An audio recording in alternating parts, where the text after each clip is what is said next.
Judas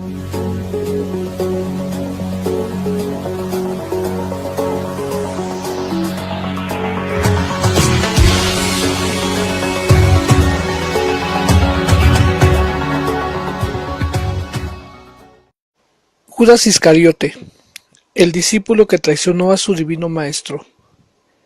El nombre Judas, Youdas, es la forma griega de Judá, en hebreo alabado, un nombre propio que se encuentra frecuentemente tanto en el Antiguo como en el Nuevo Testamento.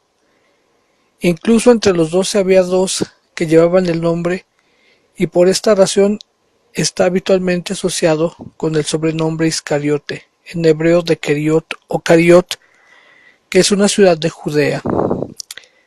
Josué 15:25.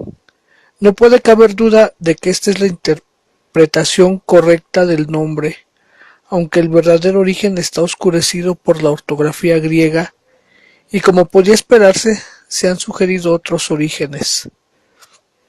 Se nos cuenta muy poco en el texto sagrado respecto a la historia de Judas Iscariote, más allá de los hechos desnudos de su llamada al apostolado, su traición y su muerte. Su lugar de nacimiento, como hemos visto, se indica en su nombre Iscariote, y puede señalarse que su origen le separa de los demás apóstoles, que eran todos galileos. Pues Keriot es una ciudad de Judea. Se ha sugerido que este hecho puede haber tenido alguna influencia en su carrera al provocar falta de simpatía con sus hermanos en el apostolado. No se nos dice nada respecto a las circunstancias de su llamado, su participación en el ministerio y milagros de los apóstoles, y es significativo que nunca se le menciona sin alguna referencia a su gran traición. Así, en la lista de los apóstoles dada en los evangelios sinópticos leemos: y Judas Iscariote, el mismo que le entregó. Mateo 10:4, Marcos 3:19 y Lucas 6:16. Así de nuevo, en el Evangelio de San Juan el nombre se presenta de nuevo en conexión con el anuncio de la traición. Jesús les respondió: no os he elegido yo a vosotros los 12, y uno de vosotros es un diablo. Juan 6:70-71. En este pasaje San Juan añade un particular adicional al mencionar el nombre del padre del apóstol traidor, que no se recoge por los otros evangelistas, y es el nuevo que nos dice que Judas llevaba la bolsa, pues, tras descubrir la unción de los pies de Cristo por María en la fiesta en Betania, el evangelista continúa. Dice Judas Iscariote, uno de sus discípulos, el que le había de entregar: ¿por qué no se ha vendido este perfume por 300 denarios y se ha dado a los pobres? No decía esto porque le preocuparan los pobres, sino porque era ladrón, y como tenía la bolsa, se llevaba lo que echaban en ella. Confrontar Juan 12:4-16. Este hecho de que Judas llevaba la bolsa es de nuevo referido por los mismos evangelistas en su relato de la última cena. Los evangelios sinópticos nos reseñan este cargo de Judas, ni dice que fuera él quien protestó del supuesto derroche de ungüento, pero es significativo que tanto en Mateo como en Marcos el relato de la unción está seguido inmediatamente por el relato de la traición. Entonces uno de los 12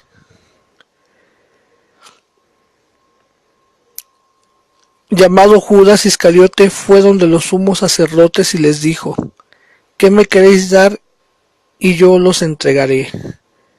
Confrontar Mateo 26:14-15. Entonces Judas Iscariote, uno de los 12, se fue donde los sumos sacerdotes para entregárselo.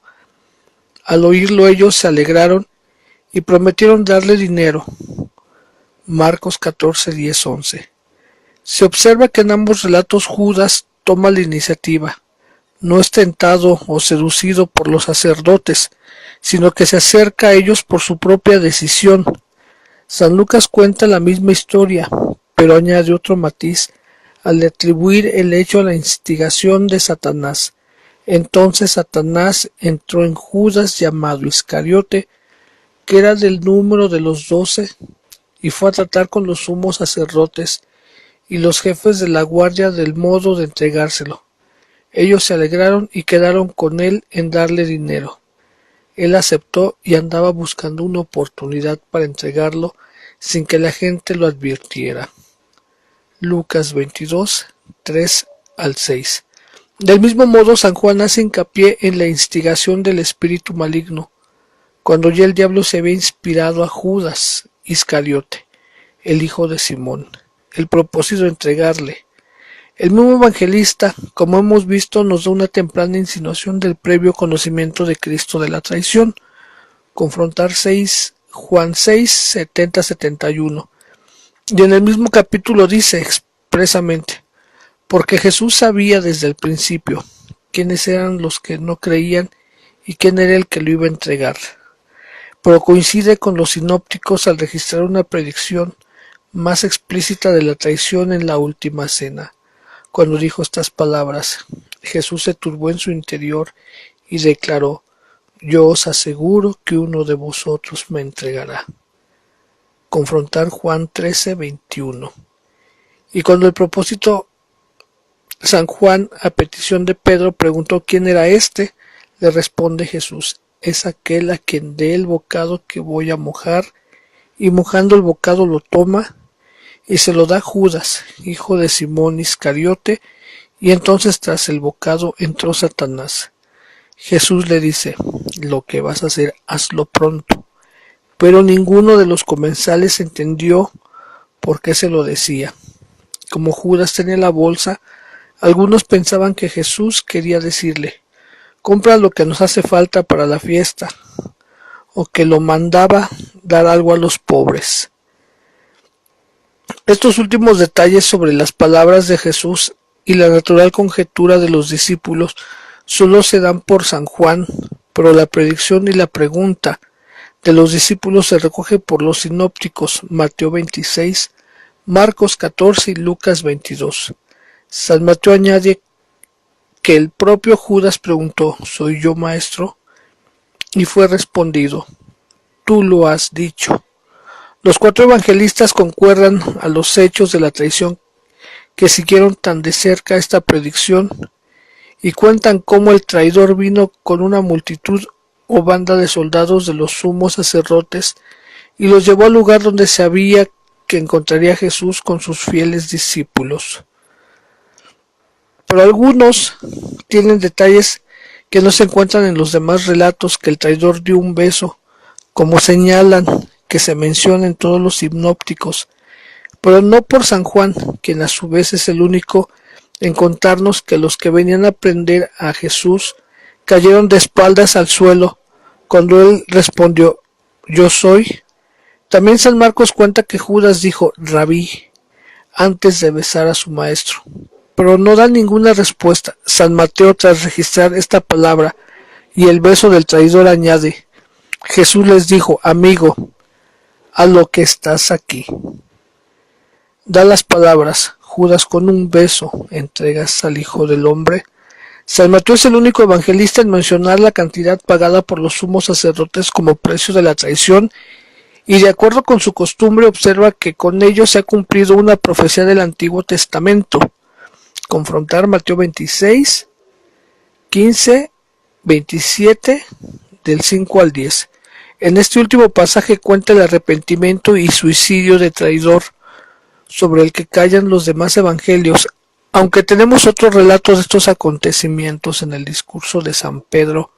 Hermanos, era preciso que se cumpliera la Escritura, en la que el Espíritu Santo, por boca de David, había hablado ya acerca de Judas, que fue el guía de los que prendieron a Jesús. Él era uno de los nuestros y obtuvo un puesto en este ministerio. Este pues, habiendo comprado un campo con el precio de su iniquidad, cayó de cabeza, se reventó por medio y se derramaron todas sus entrañas. Y la cosa llegó a conocimiento de todos los habitantes de Jerusalén, de forma que el campo se llamó Aceldama, es decir, campo de sangre, pues en el libro de los Salmos está escrito: quede su majada desierta y no haya quien habite en ella, y también que otro reciba su cargo. Confrontar Hechos 1, 16 al 20 y Salmo 68, 26, 108, 8. Algunos críticos modernos hacen gran hincapié en las aparentes discrepancias entre este pasaje de los Hechos y el relato dado por San Mateo, pues las palabras de San Pedro tomadas en sí mismas parecen implicar que el propio Judas compró el campo con el precio de su iniquidad y fue llamado campo de sangre por su muerte. Pero San Mateo por otro lado dice: entonces Judas, el que le entregó, viendo que había sido condenado, fue acosado por el remordimiento y devolvió las 30 monedas de plata a los sumos sacerdotes y a los ancianos, diciendo: pequé entregando sangre inocente. Ellos dijeron: ¿a nosotros qué? Allá tú.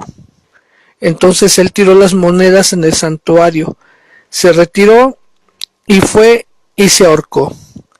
Tras esto, el evangelista continúa contando cómo los sacerdotes, con escrúpulos de echar las monedas en el tesoro de las ofrendas, porque eran precio de sangre, lo gastaron en comprar cualquier campo de alfarero para sepultura de forasteros, el cual por esta causa fue llamado campo de sangre. Y en esto Mateo ve el cumplimiento de la profecía atribuida a Jeremías, pero que se encuentra en Zacarías 11, 12 al 13. Y tomaron las 30 monedas de plata, cantidad en la que fue tasado aquel a quien pusieron precio algunos hijos de Israel, y las dieron por el campo del alfarero, según lo que me ordenó el Señor. Confrontar Mateo 27, 9, 10.